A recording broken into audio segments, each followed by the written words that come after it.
So NVIDIA GeForce Experience has updated if you use their studio drivers, which if your computer is primarily dedicated to video editing or creative apps or whatever, you absolutely should. They have fixed a wide gamut of issues that I had for years with Premiere and Resolve. If you're using the studio drivers, the GeForce Experience app has updated to show you creative applications that it can supposedly optimize like it can the games. Now I'm going to open this here. Yep, okay, I wasn't sure if I had it open. So you can see here, no longer do I just have installed games listed here. I have OBS, I have Affinity, I have Lightroom, I have Resolve. The issue is unlike a game's graphics settings, there aren't always much by way of settings to actually do this. So this is really cool, and it's good that they're developing these features, and as they partner with the application developers to release updates for those programs, they will then have more settings they can control through this tool. And NVIDIA is still honestly one of the best, the best graphics card you can buy for creative work on Windows.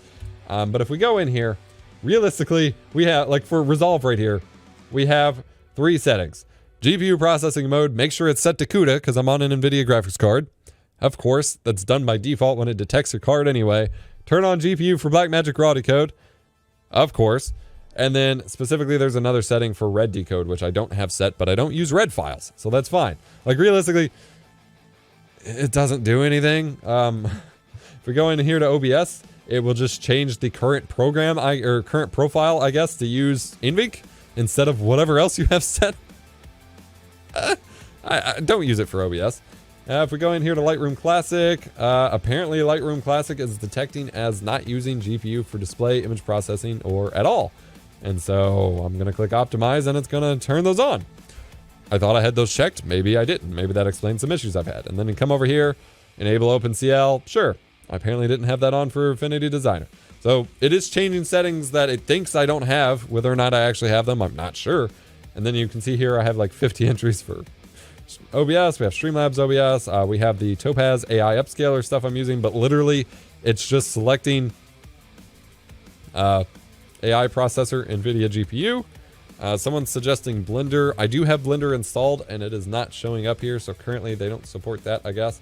It even has VLC, which apparently I don't have hardware accelerated video decoding set up. So now we do.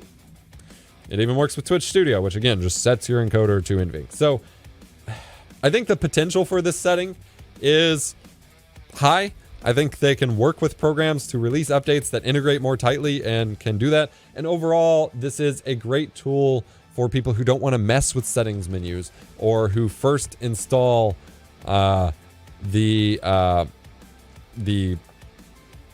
creative programs on a new machine and they just want like some one-click setup options to get everything optimized. I think the utility for that is pretty cool, but I think it would be easy to oversell the value of this feature by saying it really does much of anything for most users, given the limited selection of options at the time. Obviously, this is brand new. I think they have a list of apps here that are supported, so we can take a look at that real quick here. And obviously, they will be adding more. So, of course, a bunch of Adobe apps, but not Premiere Pro.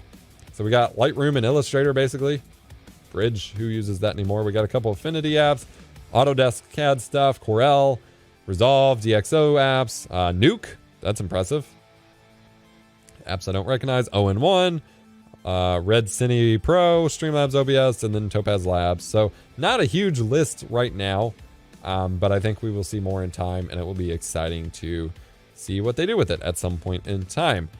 Super shout out to Brad Chakos here, who, I probably said that wrong, but who does this article. He's I guess I could call him a buddy. Great guy. Love the work he does over here at PC World. Someone in chat, Rushdark Shadow, asked, do you recommend Studio Driver or Game Driver for NVIDIA running OBS?